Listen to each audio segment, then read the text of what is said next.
कि वाली रामायण भगवान शंकर ने उसका संवाद है। तो उन्होंने कहा कि 8 दिन हो गए सीता ने ना खाना खाया ना पानी पिया। महाराज कोई आपके यहाँ शादी हो और नई नई लाड़ी खाना नहीं खाए पानी नहीं पिए तो कितनी चिंता लगती है कि क्या जबरदस्ती शादी करा दी कि क्या हुआ, क्यों खा नहीं रही है, क्यों पी नहीं रही है। तो कौशल्या माता ने जाकर पूछा कि सीता बेटा तुम क्यों नहीं खाती, तो चुप कुछ नहीं बोल रही है। सुमित्रा ने जाकर पूछा तो भी कुछ नहीं बताया। दशरथ जी स्वयं चले गए पूछने कि बेटा सीता बताओ आप क्यों नहीं खा रहे हो, क्यों नहीं पी रहे हो, आप हमारे यहाँ का पानी तक ग्रहण नहीं कर रहे हो। सीता मैया जो अयोध्या से खाना और पानी लेकर आई थी वही उन्होंने खाया और पिया। 8 दिन तक उन्होंने माँ जनकपुर से जो लेकर आई थी वही खाया और पिया, अयोध्या का पानी तक ग्रहण नहीं किया। तो उन्होंने पूछा दशरथ जी ने कि ऐसी क्या गलती हो गई, ऐसी क्या चूक हो गई, तो भी उन्होंने कुछ नहीं बताया। अंत में कैकेयी गई, महाराज कैकेयी माता पहुंची। उन्होंने कहा कि बेटा सीता सब चिंतित हो रहे हैं, तुम क्यों नहीं खा रही हो, तुम भोजन क्यों नहीं ग्रहण कर रही, तुम पानी क्यों नहीं ग्रहण कर रही। तो सीता जी ने कहा कि माँ सब माँ मुझे आकर पूछती है कि तुम क्यों नहीं खा रही, मेरे ससुर जी आकर मुझे पूछ रहे हैं, पर मैं उस घर का कैसे खाऊं जिस घर में भांजे की हत्या का दोष लगा हुआ है। कि मेरे पिताजी ने कहा कि जिस घर में भांजे की हत्या का दोष लगा हुआ है वहां का पानी तक ग्रहण नहीं करना चाहिए, और मेरे ससुर ने उनके भांजे की हत्या की है। और महाराज बात पूछते पूछते पूरे अयोध्या में फैल गई। जब दशरथ जी के कानों में ये बात गई तब दशरथ जी को महाराज वो चरित्र याद आ गया कि मेरी बहू सीता गलत नहीं कह रही है, मेरी बहू सीता सही कह रही है। उनको श्रवण कुमार का वो चरित्र याद आ गया कि मैंने अपने भांजे की हत्या करी है। उनको चरित्र याद आया है कि जब मैं हिरण को तीर मारने गया तो उसके धोखे में तीर किसको लग गया, किसको लगा तीर, श्रवण कुमार को लग गया। कि जा पहुंचा सरयू तीर भरन को नीर, विपत्ति का मारा जल भरने गया बेचारा। श्रवण कुमार अपने माता पिता को पानी पिलाने के लिए जल भरने गए थे। वो चरित्र उनको याद आया दशरथ जी को कि उस समय मैंने भांजे की हत्या कर दी थी। तब उन्होंने कहा कि मैंने तो हिरणा जाना था, नहीं श्रवण तुमको पहचाना था। कि मैंने तो हिरण जान के तीर मारा था, मैंने श्रवण थोड़ी जाना था। तब श्रवण कुमार कहते हैं कि धोखे से मारा बाण कलेजा फाड़ा जल भरने गया बेचारा। कि आपने कुछ भी जाना मुझे नहीं पता, लेकिन मुझे तो तीर लग गया। तब वो कह रहे हैं कि मेरी मृत्यु निकट है, मुझे इस बात का कोई गम नहीं है, कोई रंज नहीं है। वो कह रहे हैं कि मामा जी भेद बता देना, पितु मात को नीर पिला देना, मेरे पांव पड़ी जंजीर हुआ अंधियारा जल भरने गया बेचारा। कह रहे हैं कि मेरी मृत्यु निकट है, मुझे तीर लग गया, मुझे उस बात की जरा भी फिक्र नहीं है, लेकिन मेरे बूढ़े माँ बाप वो प्यासे मर रहे हैं, उनकी आंखें नहीं है, मेरे अंधे माँ बाप, उनको पानी पिलाना है। वो कह रहे हैं कि मामा जी आप मेरे बूढ़े माँ बाप को बस पानी पिला देना। तब जैसे उन्होंने कहा कि मामा जी भेद बता देना, तब दशरथ जी ने पूछ लिया कि तुम मुझे मामा जी क्यों कहते हो, तुमने मुझे मामा जी क्यों कहा।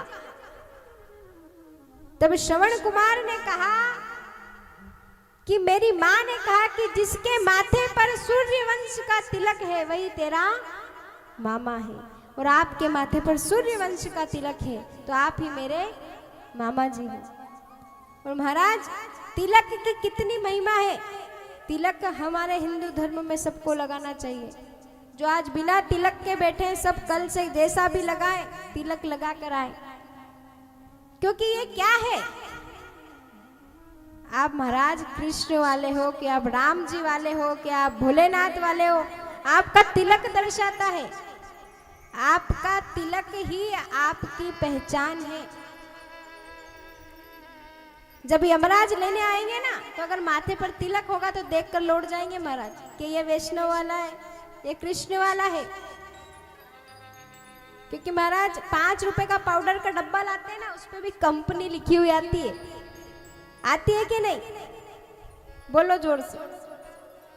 5 रुपए का पाउडर का डब्बा क्या लाते हैं? पॉन्स स्पिन जो भी लगाते हैं वो लाते हैं, तो उस पर कंपनी लिखी हुई आती है। तो हमारे माथे पर तिलक, हमारा तो इतना बड़ा भगवान ने शरीर दिया है, कने कितने अंग, कने कितने पैसों के, तो इस पे कंपनी होनी चाहिए कि नहीं? माथे पे बताओ, होनी चाहिए। तो तिलक हर हिंदू को लगाना चाहिए, तिलक ही हमारी पहचान है महाराज। और तिलक और गले में कंठी, या तो आप चंदन तुलसी की कंठी पहनो या फिर आप रुद्राक्ष पहनो। अगर कहीं एकदम अटैक वटेक आ जाए, मर मुरा गए और पानी वानी के छिड़के में ये मिट भी गया, तो अपन दवाई लाते तो उसके नीचे कंपनी का लेवल ऐसे सील लगी हुई रहती ना, तो ये सील है जो गले में है, वो क्या है? सील है। उस सील से भी यमराज भाग जाएगा। ये 2 चीज आपके साथ में अवश्य होनी चाहिए। क्या? एक तो तिलक आपके माथे पे होना चाहिए। जो आज बिना तिलक से कथा में बैठे हो, कल तिलक लगा कर आए, वरना कल से पंडित जी को वहां खड़ा कर दूंगी मैं कि जो अंदर आ रहे हैं सबको तिलक लगाओ, है ना? और गले में रुद्राक्ष और तुलसी होनी चाहिए महाराज। ये दोनों चीज अवश्य होनी चाहिए। दशरथ जी ने पूछा कि तुम क्यों कह रहे हो मुझे मामा? श्रवण कुमार ने कहा कि आपके माथे पे सूर्यवंश का तिलक है, इसलिए मैं आपको मामा का संबोधन दे रहा हूं। और उन्होंने पूछा कि मैं वैद्य को बुलाता हूँ, तुम्हारे प्राण संकट में है। तो हाथ पकड़ लिया श्रवण कुमार ने कि मेरे पास इतना समय नहीं है, क्योंकि मुझे पता है कि मेरी मृत्यु निश्चित है। तो आप एक काम कीजिए, आप मेरे माता पिता को पानी पिला दीजिए।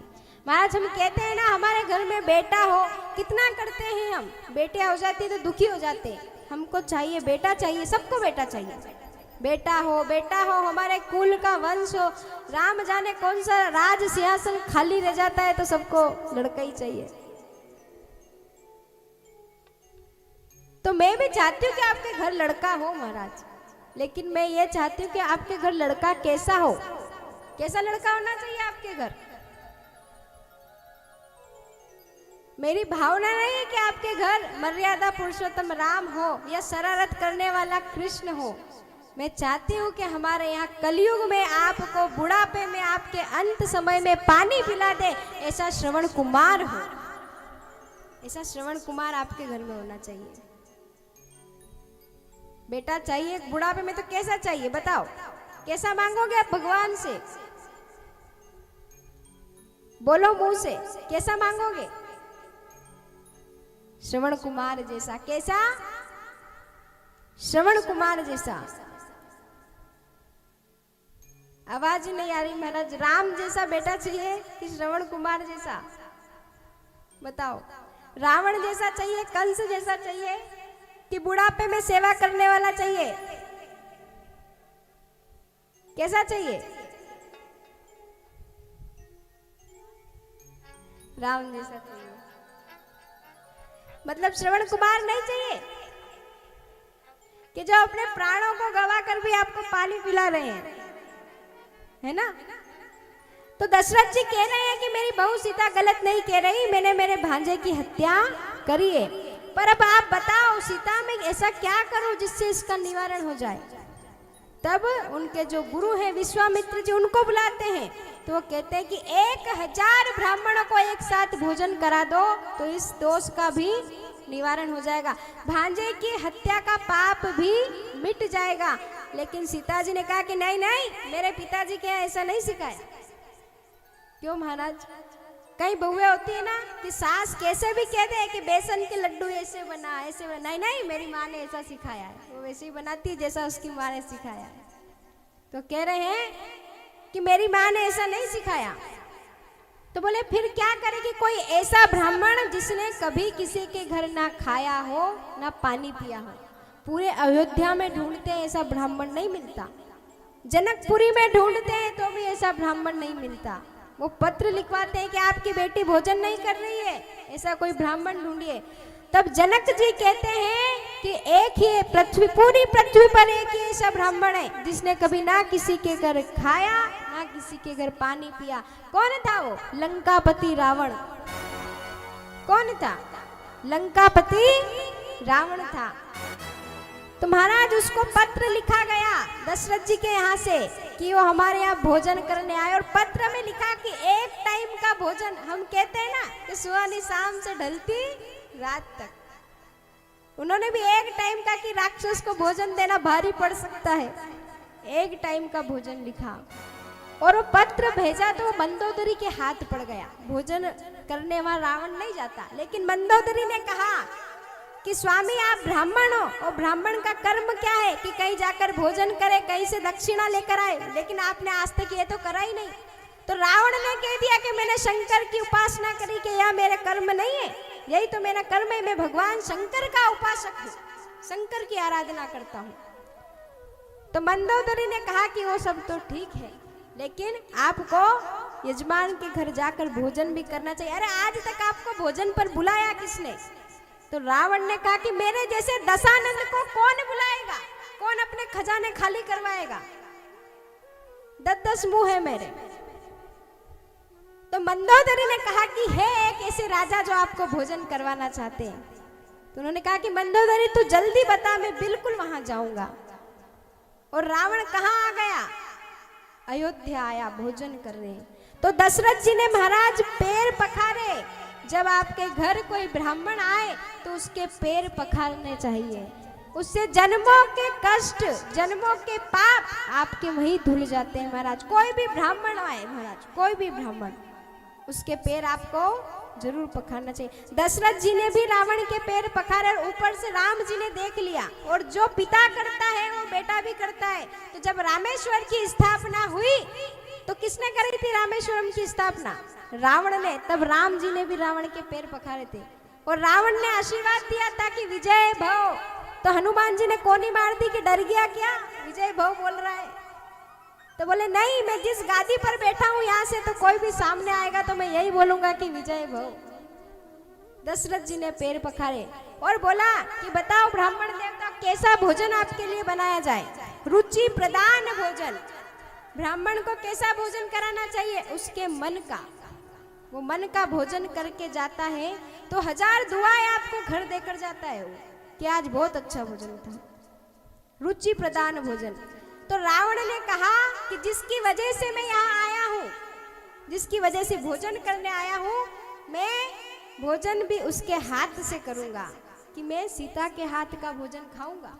तो सीता जी ने कहा कि 8-9 दिन आए हुए हैं, आज तक रसोई में भोजन बनाने में गई नहीं, और पहला भोजन अगर बहू बनाती है तो या तो अपने ससुर को खिलाती है या फिर अपने पति को खिलाती है। तो सीता जी कह रहे हैं कि ये कौन सा मेरा ससुर लगता है जिसको मैं भोजन बना के खिलाऊं। तो विश्वामित्र जी ने समझाया कि नहीं, ब्राह्मण देवता है, ब्राह्मण आपके घर आए तो आपको इनको भोजन कराना पड़ेगा। सीता जी ने भोजन बनाया, रावण ने भोजन किया। सीता जी पहचान गई कि ये वही दुष्ट है जिसने जब मेरा स्वयंवर हुआ था तब इसने उपद्रव मचाया था। ये वही है, ये वही रावण है। जब भोजन करा, दक्षिणा देने की बारी आई महाराज, तो रावण ने कहा कि सीता मैं जो मांगूंगा तुम दे दोगी। तो सीता ने कहा कि मैं मेरे पिता के घर होती तो पूरी धन संपत्ति मेरी है, तुम जो मांगते मैं दे देती, पर मैं मेरे पति के घर हूं तो एक बार मुझे मेरे पति से पूछना पड़ेगा। और महाराज रावण ने कहा कि मुझे सीता मुक्ति चाहिए, मुझे मोक्ष चाहिए। और रावण इतना पापी था, सीता जी ने कहा कि मैं राम जी से पूछ के तुमको ये वरदान दूंगी। राम जी से पूछा कि रावण मुझसे मोक्ष मांग रहा है, क्या मैं उसे दूं? तो राम जी ने कहा कि सीता, रावण शंकर का उपासक है और शंकर मुझे प्रिय है और मैं शंकर को प्रिय हूं, इसलिए तुम उसे ये वरदान दो। बोले कि आप उसे मोक्ष दोगे तो सबसे पहले भक्ति को लंका में जाना पड़ेगा। तो उन्होंने कहा कि अगर ऐसा करने से मेरे शंकर के उपासक को मोक्ष मिलता है तो मैं भक्ति को भी लंका भेज दूंगा। उन्होंने कहा कि जब तक भक्ति लंका नहीं जाएगी, सीता रूपी भक्ति लंका नहीं जाएगी, तब तक रावण को मोक्ष नहीं मिलेगा। लेकिन भगवान ने वो भी मंजूर कर दिया कि दे दो, क्योंकि ये शंकर का उपासक है, मैं तुम्हें लंका भेज दूंगा। और महाराज फिर सीता रूपी भक्ति कहाँ गई? लंका गई। तब रावण के हृदय में क्या बैठ गई थी? भक्ति बैठ गई। चारों तरफ उन्हें सीता ही सीता दिखती थी महाराज, सीता ही सीता। और राम जी को वो शत्रु मानते थे, तो शत्रु भक्ति ही करी, पर नाम तो किसका लिया? राम जी का लिया। तो जब चारों तरफ सीता ही सीता दिखी, भक्ति ही भक्ति दिखी, तब जाके राम जी लंका गए और रावण को मारकर उनने शंकर के आराधक को, शंकर की आराधना करने वाले को मोक्ष प्रदान किया। बोलिए शंकर भगवान की। महाराज ऐसे हमारे भगवान है जिनकी आराधना करने से